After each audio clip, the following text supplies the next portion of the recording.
Muy buenas tardes a todos, ¿cómo estáis?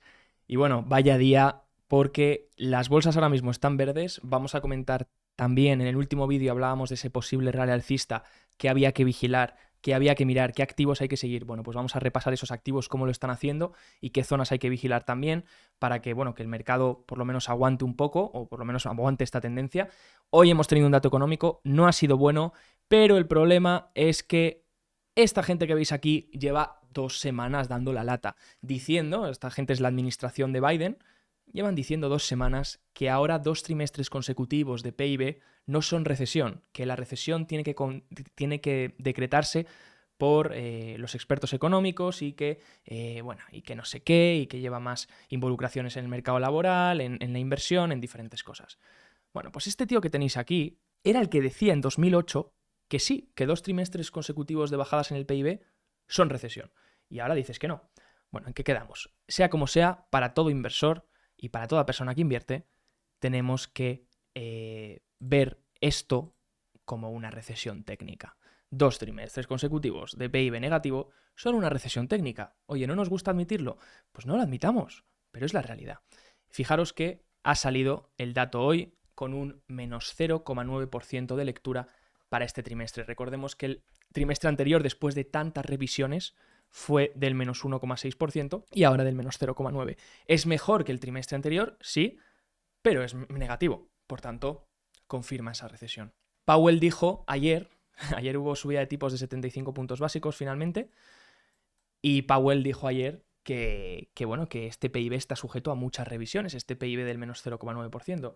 Veremos finalmente cuál es la lectura final, porque lo dijo como 17 veces también. Estaban preparando ya el terreno, querían dejar caer que el mercado se preparase para un PIB negativo y que no entrase en pánico. Y bueno, parece ser que el mercado ya lo tenía tan anticipado tras ver la inversión de la curva de tipos, tras ver los PMIs, el ISM, tras ver todos los datos que hay sobre la demanda, sobre el consumo, las expectativas de consumo, cómo todo ha ido reduciendo, el inversor se lo esperaba ya más o menos que las probabilidades de entrar en recesión eran muy altas. Y todos los vídeos que había en YouTube, ¿no? Hablando de esta recesión y demás, bueno, pues al final parece ser que así ha sido. Y ahora la clave es preguntarnos qué hacer. Lo primero vamos a analizar esta información, vamos a analizar cuál ha sido el dato de hoy y cómo ha sido este PIB, cómo se compone, y luego también analizaremos qué tiene que pasar para que este rally se mantenga vivo, el rally que se estableció la semana en la que hicimos el vídeo anterior y en la que revisábamos esos activos de riesgo. Pues ahora los volveremos a revisar en cuanto comentemos esto. Bueno, dicho esto, hay que darle premio al GDP Now de la Reserva Federal de Atlanta, que es el modelo que anticipó, fue cambiando su estimado, fue cambiando lo que esperaban del PIB, pero el estimado final, antes de la publicación de este PIB, fue del menos 1,2%, por tanto ha estado más cerca que el consenso que decía que era 0,5%. Así que ese GDP Now, un aplauso para ti porque has estado muy cerca, menos 1,2, ha sido menos 0,9, así que bueno, bastante cerca, podemos usarte como referencia para próximos datos del PIB. Dicho esto, contribuciones reales al PIB real este trimestre, este segundo trimestre de 2022. ¿Qué hace disminuir al PIB? ¿Qué hace que este PIB se vaya para abajo? Recordemos que el PIB es la producción total nacional del país, ¿vale? Y esta producción nacional lo que tiene en cuenta son el consumo de los hogares. Podríamos simplificar la fórmula en esto, ¿de acuerdo? Podríamos decir PIB es consumo, en ese consumo de los hogares, la inversión, podríamos poner el gasto público también, las exportaciones, y aquí tendríamos que contar las exportaciones porque es producido en Estados Unidos, pero hay que restar las importaciones, ¿de acuerdo? Y este componente, si hacemos exportaciones menos importaciones, esto es lo que se denomina exportación neta. Ese es el neto. Por tanto, para que el PIB, para que las exportaciones netas contribuyan, tienen que ser positivas. Entonces, si las importaciones son más altas que las exportaciones, entonces va a contribuir a la baja, va a disminuir este PIB. Mientras que las exportaciones son más altas que las importaciones, pues van a contribuir a que este PIB aumente. Dicho esto, ¿qué aporta? Bueno, la inversión en ¿qué hace reducir? Disculpad, primero. Lo primero hace reducir la inversión en inventario. Fijaros cómo contribuye esta inversión en inventario. Ya lo hemos visto con vídeos analizando Walmart, Target, todos los retailers. Hemos visto que el retailer estaba sufriendo. ¿Por qué? Porque hemos experimentado una impresión de dinero tan amplia que ha generado una demanda que era artificial. Y ahora te das cuenta, y esos retailers, y eso ha pasado con muchas empresas, se han adaptado a esta demanda, Shopify, sobre todo las tecnológicas, ¿no? Que se vieron muy beneficiadas por la pandemia, se han adaptado a esa demanda tan alta y claro, han contratado más, han invertido más, etc., han acumulado más inventario o han producido más para tener más productos que poder vender y que poder satisfacer. Y en este sentido ahora te das cuenta que realmente esta no era la demanda y cuando la Fed empieza a hacer el efecto contrario, a retirar liquidez del mercado, a parar esa impresión de dinero, a parar esos estímulos, pues te das cuenta que la demanda vuelve a lo que era la realidad y estas empresas pues tienen que despedir gente que habían contratado por ese momento, como por ejemplo Shopify, que ha reducido el 10% de su plantilla, o también pues te encuentras que te empiezas a acumular inventario, que es lo que le ha pasado a estas empresas. Ese inventario que vas acumulando te conlleva costes de almacenamiento y vas a tener que bajar precios de esos bienes para venderlos, por lo tanto va a afectar a tus márgenes también. Entonces, esto que está pasando en los bienes de consumo, en los inventarios, no es bueno de cara a futuro y bueno, lo hemos visto reflejado aquí en el PIB, en el GDP. Luego la inversión en vivienda también reduce, el gasto del gobierno federal, el gasto del gobierno estatal y local también se reduce, excepto la parte de defensa, que esa no se ha reducido, y la inversión empresarial también se reduce. ¿Qué es lo que ha contribuido al PIB entonces? Bueno, pues ha contribuido las exportaciones, como decíamos antes, y ojo porque el problema de las exportaciones es que, vale, este trimestre las exportaciones te han contribuido mucho. Oye, qué bien. Pero ¿qué va a pasar en el Q3? En el Q3. ¿Por qué? Porque recordemos que el dólar ha subido muchísimo. Entonces, todas esas empresas, todos esos países que le compran a Estados Unidos, que por eso se dice que Estados Unidos exporta inflación, todos esos países que le van a comprar a Estados Unidos, con un dólar tan alto, a lo mejor ya no lo hacen. Entonces, a lo mejor esas exportaciones empiezan a bajar. E incluso empiezan a aumentar las importaciones, porque ves que los productos producidos fuera te salen más baratos que los producidos en Estados Unidos simplemente por ese cambio de divisa. Porque el dólar se ha apreciado versus el resto de divisas. Entonces, ¿qué haces? Pues compras los productos fuera. Te sale más barato, o los servicios, etc. Entonces, a lo mejor esas exportaciones empiezan a disminuir y esas importaciones a subir, lo que va a hacer que el PIB sea más negativo o apriete más hacia que sea negativo, ¿no? Entonces, bueno, lo veremos en el siguiente trimestre. Y luego el consumo, vamos a hablar ahora del consumo, que es importante. Recordemos que el consumo estadounidense es lo que más peso representa en lo que es la economía estadounidense y en el PIB estadounidense. Por tanto, vamos a hablar ahora del consumo. ¿Por qué? Bueno, pues porque sí que ha aumentado, pero fijaros, el consumo ha aumentado únicamente un 1% este trimestre, este segundo trimestre de 2022, después de haber aumentado un 1,8% el trimestre pasado. Vemos la tendencia, va a la baja. Por tanto, no ha alcanzado tampoco las expectativas del 1,2%, entonces, sí, sigue contribuyendo el consumo. Vale, genial. Pero ojo, si esto empieza a girarse y empieza a ponerse en negativo, como vimos que pasó durante la pandemia. Así que el consumo es importante vigilarlo. ¿Y cómo lo podemos vigilar o cómo podemos un poco saber hacia dónde va a ir? Con las expectativas. Con las expectativas del consumo, por ejemplo, esta encuesta de la Universidad de Michigan sobre el sentimiento del consumidor en Estados Unidos. Está en niveles mínimos. Sí que es verdad que a lo mejor están exagerando, pero por lo menos las encuestas de sentimiento sobre este consumo están yendo a la baja.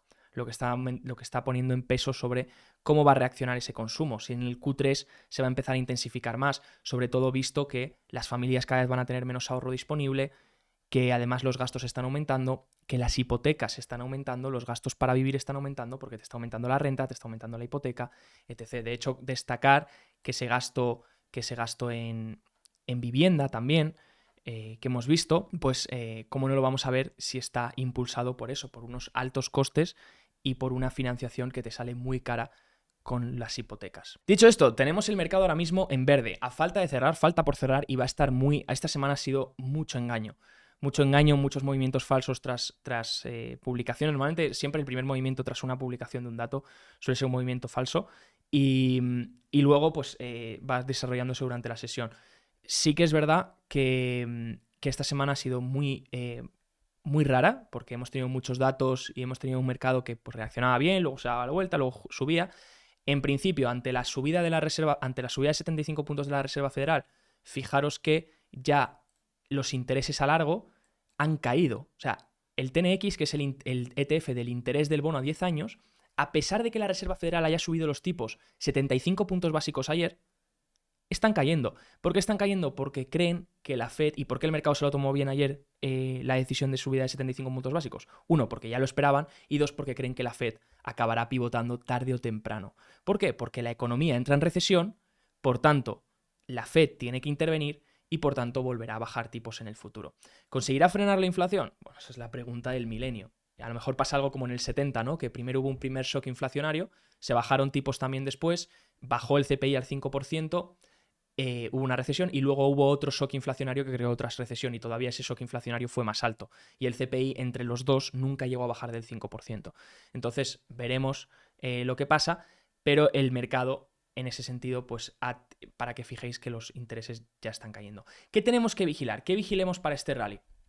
Activos de riesgo, volvamos a los activos que comentábamos la semana pasada. Volvamos a activos. ¿Que esos activos empiezan a hacerlo mal? Oye, precaución, cuidado, el mercado se puede volver a girar y que el rebote termine. ¿Que estos activos siguen haciéndolo bien? Oye, genial, risk on, ¿vale? Si siguen haciéndolo bien, risk on.